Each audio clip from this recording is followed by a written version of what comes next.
françaisdanslemonde.fr, la première plateforme multimédia d'aide à la mobilité internationale.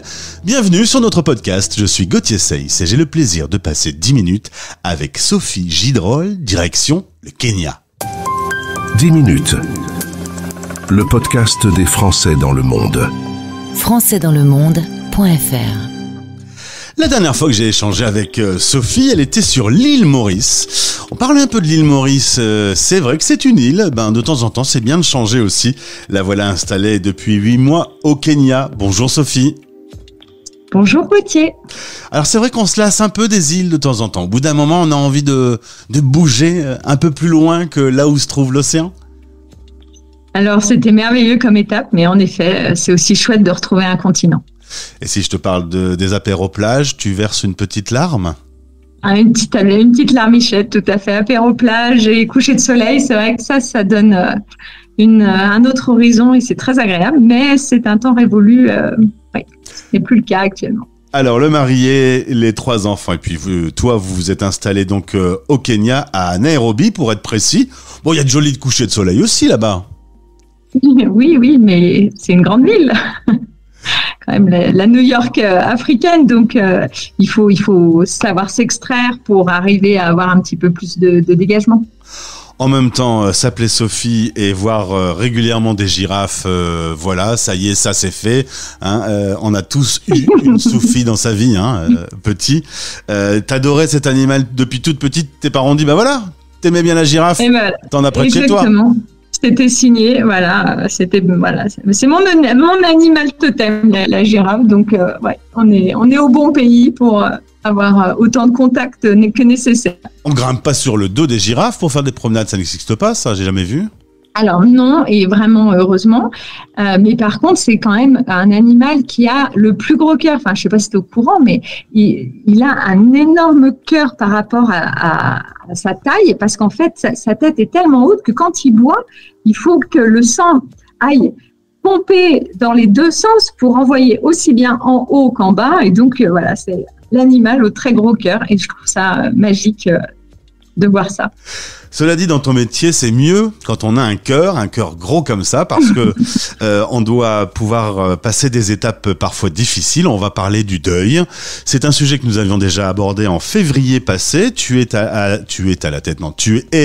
la tête du site D'un temps à l'autre. On avait évoqué justement le fait que tu accompagnes des Français expatriés partout dans le monde qui doivent traverser cette difficile épreuve de la maladie, de la mort et du deuil, avec le problème des kilomètres qui viennent s'ajouter à la douleur, puisqu'on est loin de la famille, on n'est parfois pas présent pour la cérémonie, et voilà, c'est donc d'autant plus difficile encore. Tu es toujours dans cet univers, il y a même des nouveautés, on va en parler. Ça reste un sujet de toute façon qui sera toujours d'actualité. On est bien d'accord. Et vraiment, les kilomètres complexifient le deuil. Donc, définitivement, la prise de conscience de l'évolution de la maladie est complexifiée par les kilomètres, parce que forcément, c'est moins tangible. Et puis ensuite, pareil, dans le deuil, on est là, si on a de la chance, pour les obsèques, mais on est moins dans ce socle dans la durée, et donc c'est compliqué d'être en deuil avec les kilomètres ajoutés. Alors on avait pas mal parlé de ce sujet ensemble. Là on va s'arrêter sur un nouvel éclairage proposé dans un album jeunesse qui s'appelle Soul, et un éclairage fait à destination des plus jeunes, parce que ça aussi c'est une épreuve à gérer. Expliquer le départ d'un proche à un enfant. C'est un livret pédagogique que tu as écrit avec Joël Stofacher, c'est ça ? Tout à fait, oui, Joël Stofacher.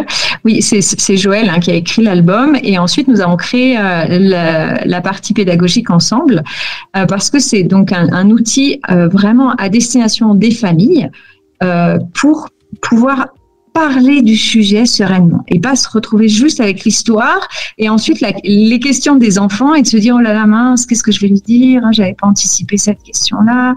Là, il y a vraiment l'histoire et puis des petites activités ensuite derrière, aussi bien pour travailler la culpabilité, qu'est-ce que c'est que la mort, comment en fait remettre la mort dans le cycle de la vie, toutes ces choses qui sont normales et naturelles d'en parler, mais qu'en tant que parent, on est un peu pris au dépourvu. Donc vraiment, Soul, c'est un outil pour pouvoir se dire, bon, là, il n'y a pas de décès dans la famille. L'enfant me pose quelques questions. Ou c'est l'été, je suis plus détendue, je vais prendre le temps de lire Soul en premier et ensuite de lire à mon enfant. Et je vais pouvoir parler de ce sujet-là sans qu'il y ait de tabou, sans qu'on soit avec les filtres des émotions, parce que quand on est dans la situation, quand on perd un proche, on en parle, mais c'est plus contraint. Et c'est avec la gestion aussi de ses propres émotions en tant que parent. Donc voilà, le but c'est vraiment de pouvoir outiller les enfants en amont des situations traumatiques. Alors tu me dis, Sophie, c'est un outil pour trouver les bons mots. Quand on dit papy il est parti dans le ciel, c'est vraiment le genre de phrase qu'on dit du tac au tac. Est-ce que c'est une bonne idée? Alors merci de poser la question, parce que non, si on pouvait s'abstenir de ce genre de phrase, ça serait pas mal.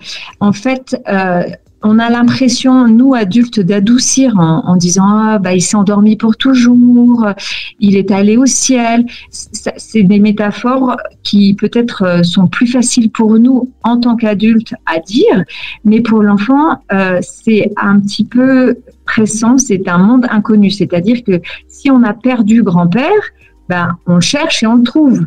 Si grand-père est monté au ciel, quand on prend l'avion, on va le voir. C'est tout des métaphores qui n'aident pas l'enfant. Alors que si on lui dit, il est décédé, on dit qu'il est mort, son cœur s'est arrêté de battre, il a fini de vivre, c'est très concret. C'est des mots qui veulent dire la réalité. Le fait de parfois prendre un exemple comme ça, abstrait, va complexifier finalement le fait que l'enfant va rien comprendre du tout. Il va regarder le ciel, il va dire mais où il est papy, quoi. Oui, et puis alors ça encore, c'est une gentille petite complication, mais si on lui dit il s'est endormi pour toujours, l'enfant il aura plus du tout envie d'aller se coucher. Et alors là, tous les soirs, c'est plus un rituel d'histoire, de petites chansonnettes et de main dans le dos qu'il faudra pour l'endormir, mais beaucoup plus de temps et de stratégie. D'où ce livret pédagogique qui donne des outils, les bons mots. Et donc, comme tu le disais, on le lit avec l'enfant, mais on peut déjà le lire soi-même en tant que parent en solo avant, pour déjà acquérir ce vocabulaire. Pour acquérir et puis pour voir comment on traite le sujet avec Joël, pour se l'approprier en fait. Parce que ensuite, ça sera beaucoup plus naturel de parler des activités, de les faire ensemble. Alors, il y en a pour tous les âges. Il y a aussi bien des coloriages que des petites phrases à écrire, mais aussi, avec le dessin. Joël est un peu poète, donc ça fait qu'elle a cette manière d'illustrer. On s'est beaucoup servi de son monde à elle pour pouvoir rendre ce sujet concret, mais aussi moins réel, donc moins pour soi. Belinda, la petite actrice principale, est mi-animal, mi-humaine, donc ça permet de parler du sujet sans forcément activer les projections. Et si ça tombe, ça sert aussi, ce Soul, ce livre, ce livret pédagogique, ça sert aussi aux parents, même peut-être eux-mêmes, à faire un peu leur deuil finalement, en mettant des mots qu'ils n'utilisent pas eux-mêmes. Mais c'est marrant, j'ai beaucoup de retours comme ça en formation, donc parce que on en parlera plus tard, mais beaucoup de gens en fait ont lu Soul et se sont aperçus que eux-mêmes sur le sujet n'étaient pas très stables, pas très régulés, donc viennent en formation, ils me disent mais Sophie, en fait j'ai lu l'album et en fait j'ai pris des choses pour moi avant de le partager avec mes enfants. Donc oui, tout à fait. Alors ça s'appelle Soul, S-A-U-L-E, aux éditions Pour Penser. Le lien pour pouvoir commander ce livre est dans ce podcast. On va parler maintenant plus de cette activité de formation pour des assistants, des éducateurs, des RH aussi, un peu des métiers très très différents qui peuvent être en relation avec le sujet du deuil ou de la mort. Ça s'appelle palliato.fr. Tout à fait. En fait, si tu veux que ça soit les enseignants, les RH, les clercs de notaire, les comment on les appelle, les traducteurs hospitaliers, les médiateurs. Il y a tellement de professions qui sont en lien avec ces gens qui sont en difficulté sur ce sujet-là, que oui, il faut ouvrir ce sujet, le rendre surtout, en fait, le remettre à sa place, c'est-à-dire que c'est un sujet fondamental et qui a besoin d'être juste réinvesti. On peut, c'est pas, ça fera mourir personne d'en parler. Voilà, qu'on puisse lâcher tous ces idées, ces préjugés et revenir à des fondamentaux pour juste s'outiller et se dire en fait, voilà, visiblement. Il est activé, il semble très en colère, mais c'est pas forcément moi qui déclenche la colère, mais il est en train de me parler des papiers pour la transmission, pour l'héritage, et donc forcément, c'est compliqué à gérer. Et ça peut se manifester de tellement de manières. Je le vois tous les jours en consultation. Il y en a certains, c'est au moment de la transmission. Il y en a d'autres, c'est quand il faut annuler la carte grise des véhicules. Il y en a d'autres, c'est quand on résilie la ligne téléphonique du défunt. Chacun, en fait, chaque relation est unique et donc chaque deuil est unique. Et donc les professionnels qui peuvent être en contact avec ces endeuillés, parce que les endeuillés, ils sont partout et nulle part. Il y a pas un panneau attention endeuillé, attention vulnérabilité. Et donc, voilà, de réintégrer ce sujet dans notre vie au quotidien, c'est primordial. Qu'est-ce qui est le plus dur, ce sera ma dernière question, lorsqu'on vit un deuil en étant expatrié, donc loin de sa famille et de ses amis? C'est quoi le plus dur? C'est justement la distance ou l'absence? Alors, l'absence, on l'a déjà un petit peu en avant, parce que en amont, on n'est plus dans ce même réseau-là, dans ce même socle-là. Donc, l'absence n'est pas forcément très concrète, ce qui peut aussi être compliqué à vivre, parce que ça envoie des messages un peu contradictoires, c'est-à-dire que le cerveau peut fonctionner comme d'habitude, et puis reprendre de temps en temps des petites « Ah mais non, c'est vrai, il est plus là ».